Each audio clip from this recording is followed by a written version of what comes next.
Oh, this is where it's on camera and I just, like, the whole thing flies open everywhere, right? I hate these lids. There we go.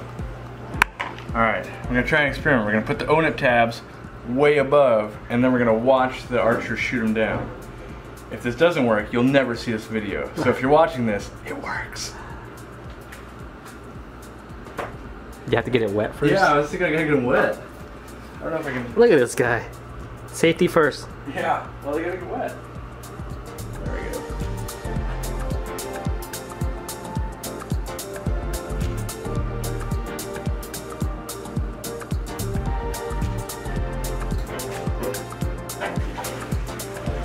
Oh, whoa.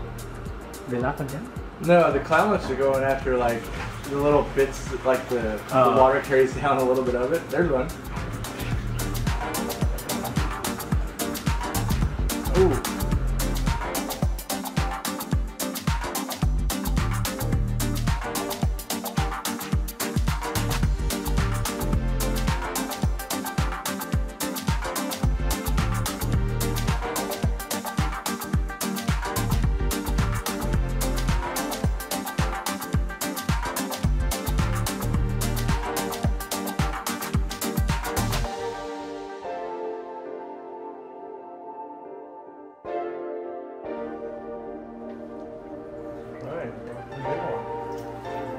You're taking the giraffe cat out? Yeah, for now. It's easy to catch right now. We can always put him back in. He's only going to the 125. Okay. Wow. He will stop. He's gonna wait.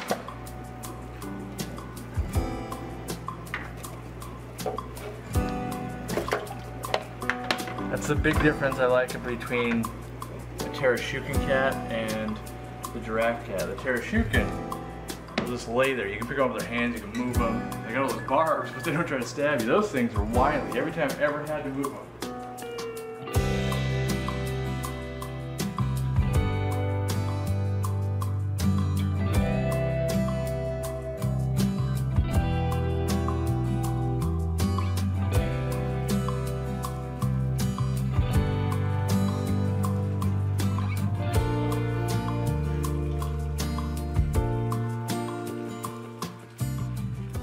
Alright guys, you ready for the super product placement? Okay, it's not product placement because I don't sell it yet, but we were talking about developing our own dechlorinator. Turns out I kind of got lazy and I think I just found a better solution, and that is the Fritz Complete, which can't say that it's prime because it's technically different. They own the chemical compound. They don't, not Fritz, but like C-Chem owns chemical compound to prime.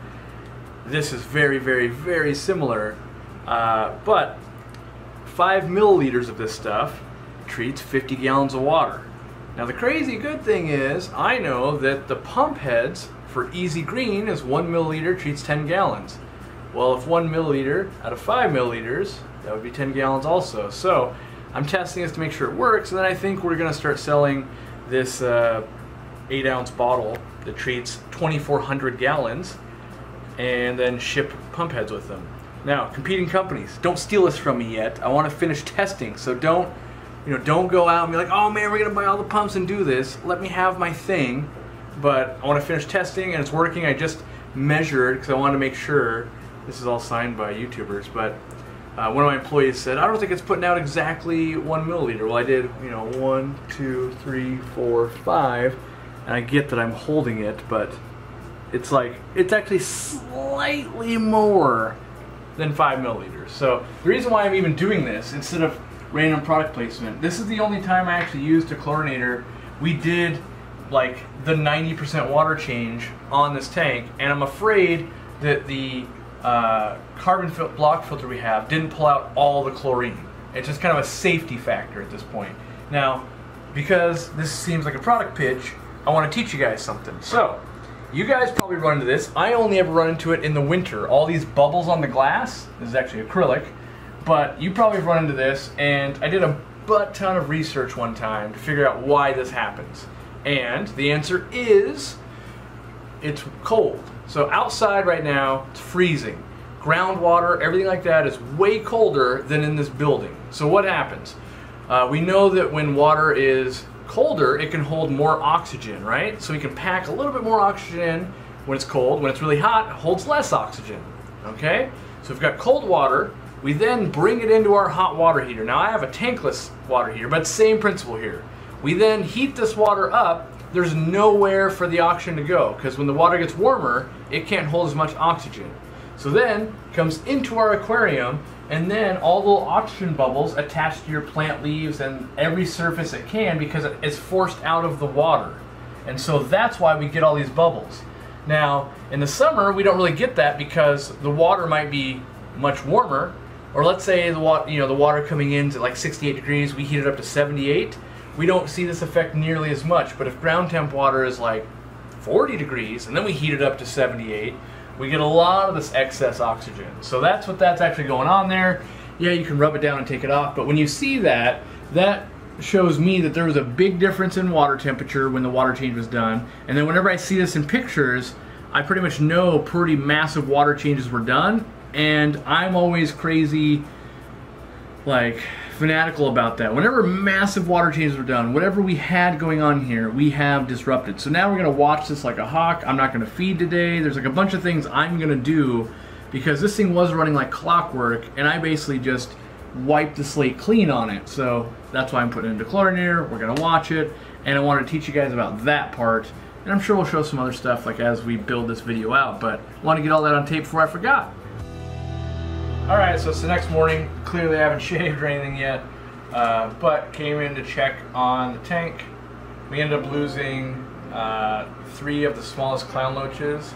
We had lost 1 by the time I went to bed, basically, and then in the morning there was 2 more. They were just hyperventilating, and I think they just got super stressed out. I don't know why, and I've always had this problem with huge overhauls on a clown loach tank or moving them. Like, they don't do well, and you've heard me say this in other videos, minimizing stress with the clown loaches. And so we're like on super ick watch as well.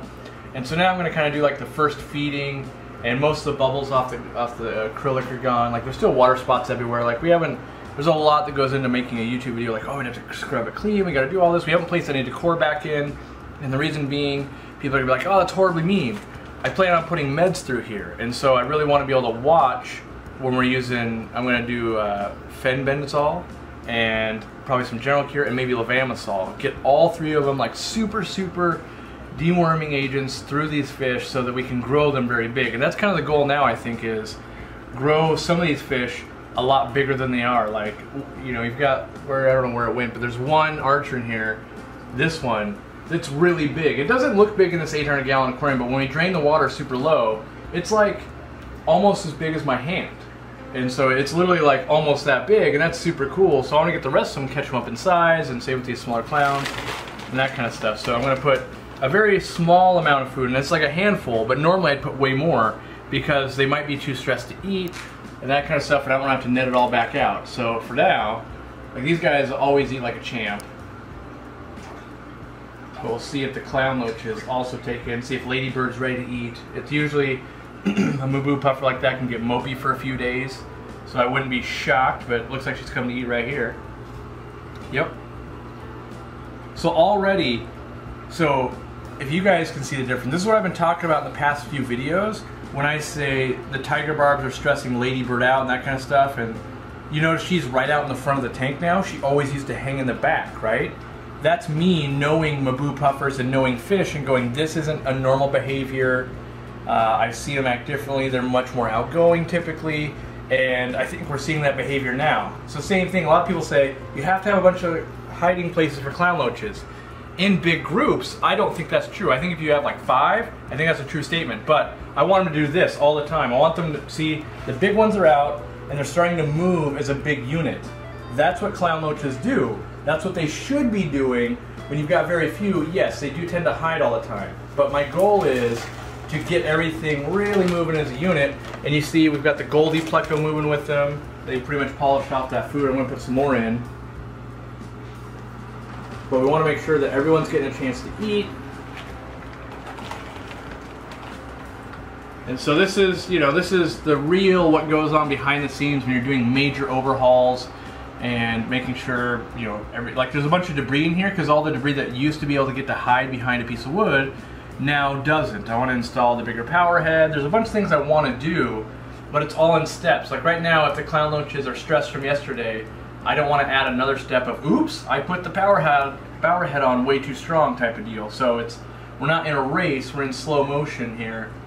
And this is exactly what I want to see. I want to see the wild-caught clown loaches that are a little bit too skinny. I want to see them eat. There's not a billion blood parrots and tiger barbs in here. They're also not running from us anymore. Like there's a lot of good things that are going on right now. Like the fact that I can stand here. Now if I move too much, it'll send them running. That will happen. But this is going to allow me to feed less food and make sure we're getting food to the fish that I really want to see grow, and that's ladybird. That's getting some weight on these wild clowns. And you know, most of the smaller clowns are nice and fat and healthy, but you know, there's some fish we're going to add to here, but I learned I don't want to add, you know, another giant school of something that's going to dominate food. So I want to add reclusive feeders, and you know, that might be like a ghost knife, that might be like a red tail or a rainbow shark. I kind of want a big school of something. I don't know what it is yet. You know, with the overflow, I can't do something like a cardinal tetra. I've considered discus, but I don't know if that's the right move because the different foods I'm going to have to feed, and I want to make sure these clown loaches are really doing well first. But yeah, they're powering through the food. Like I love the fact that ladybird hasn't had to compete with any fish for food. This is exactly why we took out the draft cats also. They'd be all over it, bombarding anyone to get the food. And you can see this. This is what I've been missing. Watching something like a Goldie Pleco in the front of the tank just eating. I can now go visually, I'm watching it eat. I know it's getting food. It didn't lose it to all the tiger barbs or any of the other fish, the draft cats. This is exactly what I want to see happen. You know, yeah, that clown loach is kind of taking some, but this is the environment we need. So right now we're not putting any wood in, gonna put meds through, gonna, you know, figure out what we want to do, and that's kind of, this is the first step to the new 800 gallon.